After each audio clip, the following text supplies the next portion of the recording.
안녕하세요. 이그스 칼럼에 오신 분들 환영합니다. 오늘 영상 내용은 우타자들에 관한 이야기를 하고자 합니다. 우타 거포, 좌우 밸런스, 현 야구계의 화두 중 하나입니다. 기사 헤드라인으로 똘똘한 우타자가 필요하다는 제목의 기사도 소개한 적이 있는데요.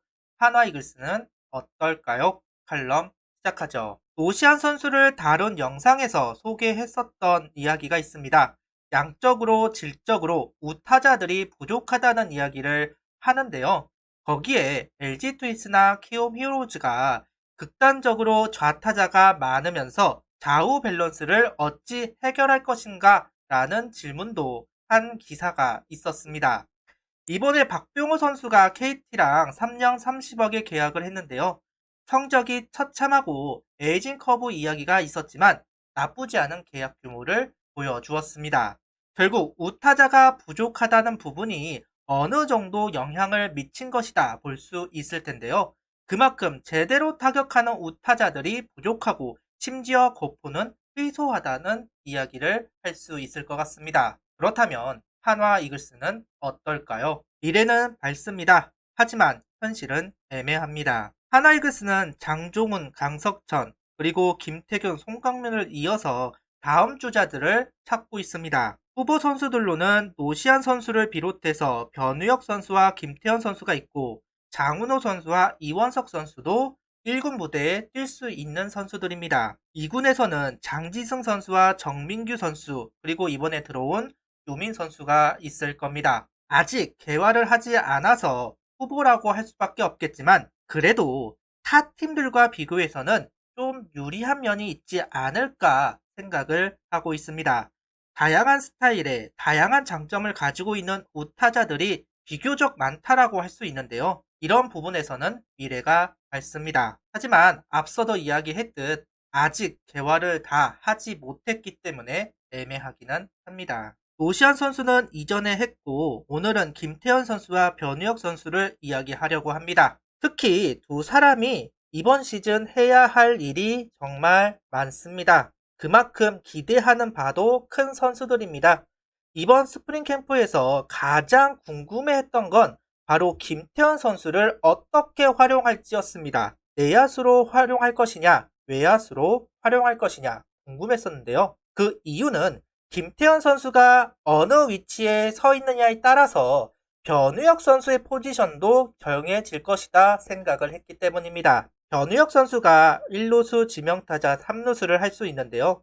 과연 주전처럼 나오느냐 아니면 백업으로 적응 기간을 갖게 하느냐 이 부분이 궁금했습니다. 일단 스프링 캠프 명단에서는 김태현 선수를 외야수로 기재를 했습니다. 그러면서 변우혁 선수가 백업보다는 주전처럼 활용할 수 있겠다 싶습니다. 기재가 되었다고 확정이라고 볼 수는 없습니다. 결국 감독이 정하는 것이고 변수에 따라서 변할 수 있는 것이겠죠.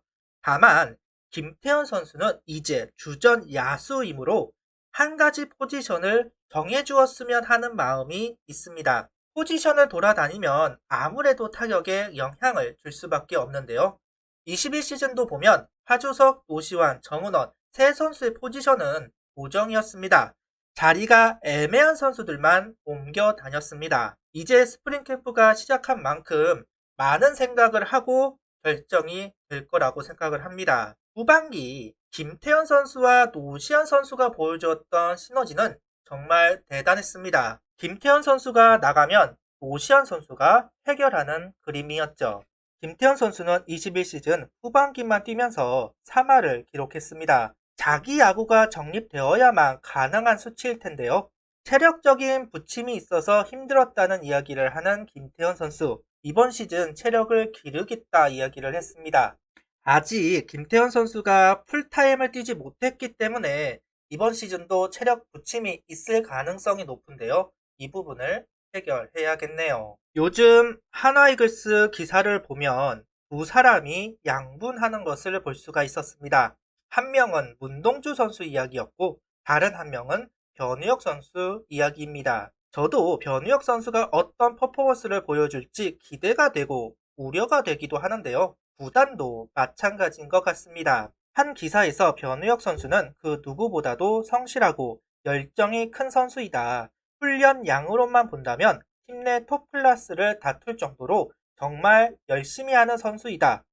타격에 확실한 재능이 있는 선수이기 때문에 팀 내에서도 기대하는 바가 크다. 문제는 성격이라고 생각한다. 너무 내성적인 성격을 갖고 있다. 문제가 생기면 소가리를 하는 유형의 선수이다. 작은 자극에도 크게 반응해 보는 이들을 안타깝게 한다. 백타석의 기회도 충분히 자기를 드러낼 수 있는 기회라고 생각할지, 백타석이라는 숫자에 쫓겨서 제 모습을 보여주지 못할지 솔직히 걱정이 된다. 주의를 신경 쓰지 않았으면 좋겠다. 기회가 왔을 때 잡는 야구를 보여주었으면 좋겠다. 이야기를 합니다. 제가 변우혁 선수와 이야기를 나누어 보지 않았기 때문에 잘 알기는 어렵지만 제 성격하고 좀 비슷하지 않을까 하는 생각을 해보았습니다. 이러한 성격을 가지고 있는 선수들에게는 확신이 가장 중요합니다. 내가 하고자 하는 야구관, 내가 하고자 하는 그 길이 올바른 길이라는 확신, 그리고 보상이 있어야 하는데요. 당장 마음이 약해 보인다고는 하지만 저는 약한 게 아니라 확신이 없을 거라고 생각을 합니다. 진짜 마음이 약했다면 프로에 오지 못합니다. 그 전에 지쳐서 다른 일을 알아보겠죠. 다만 이 부분이 좀 걱정되기는 합니다. 군입대 전 변우혁 선수는 외부 평가나 기용 방법 등에 크게 동요하는 스타일이었다.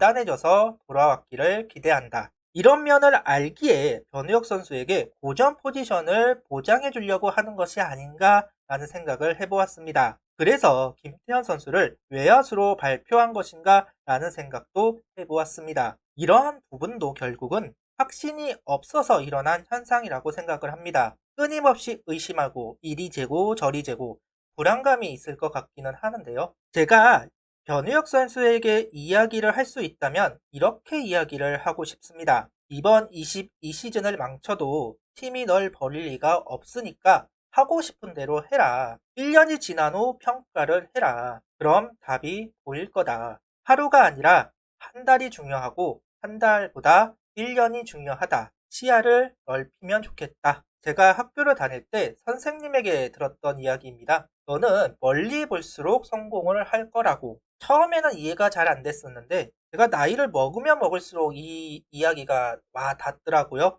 변우혁 선수가 저하고 성격이 참 비슷하지 않을까 하는 생각에 선생님에게 들었던 이야기를 꼭 해주고 싶네요. 멀리 보라고. 수베로 감독은 한국형 리빌딩은 상대적으로 시간이 좀 더 필요하다. 처음 신인으로 1, 2년, 군대 2년, 그리고 다녀와서 2년 정도의 시간이 필요하다고 본다. 그 시간 동안 충분한 타격 기회를 주며 성장할 수 있는 틈을 만들어줘야 한다. 그 정도 시간을 투자하면 성과를 거둘 수 있다고 생각한다. 결국 군대를 갔다 온 선수들, 군필 선수들이 기회를 받아야 확실히 리빌딩이 성과를 볼 수 있다는 이야기로 저는 느꼈는데요. 그렇게 봤을 때 군대를 해결을 한 김태현 선수와 변우혁 선수의 퍼포먼스가 정말로 중요하다. 이렇게 말하고 싶습니다. 포지션은 감독이 정할 문제이고 앞으로 노시안 선수와 함께 김태현 선수와 변우혁 선수가